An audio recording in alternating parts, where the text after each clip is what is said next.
So I'm going to be doing a video essay on Skyfall, one of the previously made James Bond movies. So I searched up a YouTube video that had some of the cinematography from the Skyfall movie, and I'm just going to go through a couple of the scenes and just talk briefly about what's being done as far as camera movement, and like some of the dramatic effects.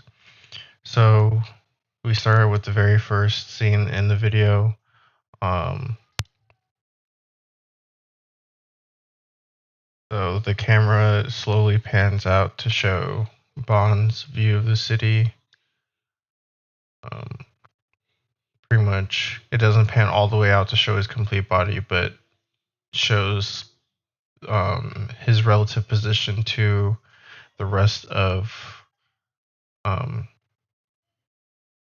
England, the UK, London. Just kind of just showing how big he is compared, or how small he is compared to the rest of all the other buildings in his view, like how big the city is. And then we move on to the next scene where it's showing like a bird's eye view, but from a lower level kind of long shot that shows like how vast the area is while Bond is driving in his signature vehicle. So it kind of just pans out to show like how increasingly large the landscape is.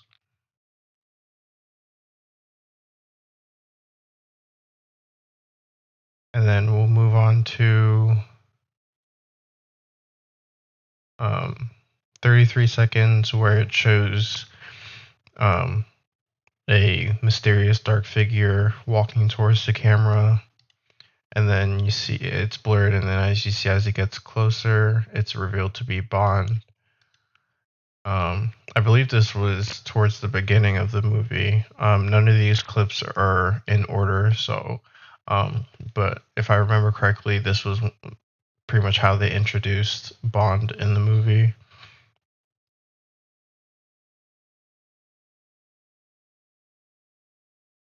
And then we'll go to 59 seconds where we see another long shot showing the landscape in front of Bond. This was when he was driving back to, I believe it's Scotland, where his character is from, just showing the vast landscape in front of him.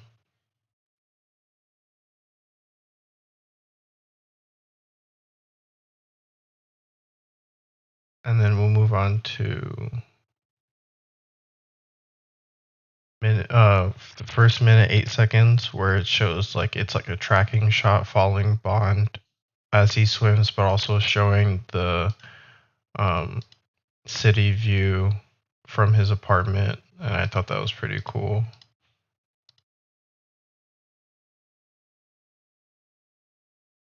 And then it's very, very quick, but there's a high angle shot, and it gradually gets lower, and initially all you see is these 4 caskets, so it's not as high of a death toll. And then you see as the camera pans down, it pans to all of these caskets, kind of adding that dramatic effect. Like instead of just the 4 caskets, you have what looks like 7 or 8. I think these were MI6 agents that passed away in the line of duty.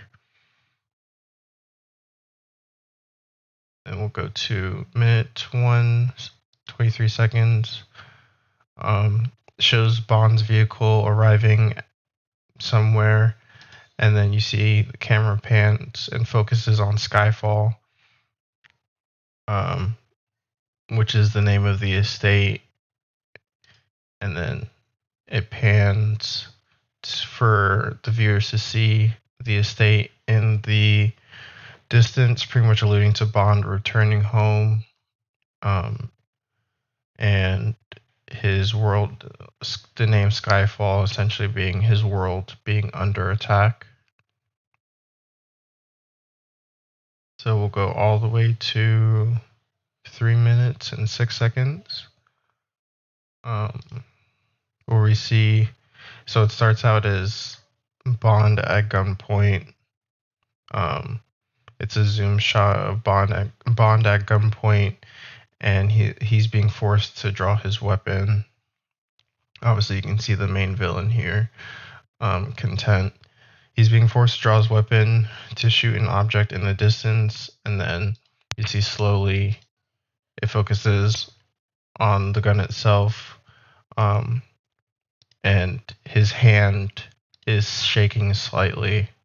We'll take that back. His hand's shaking slightly, adding to the suspense of whether or not he'll be able to hit the shot. Because I think at this point in the movie, if he didn't hit the shot, he would have been killed. And then we'll move on to the last scene, cinematographic scene. I don't know if that's correct.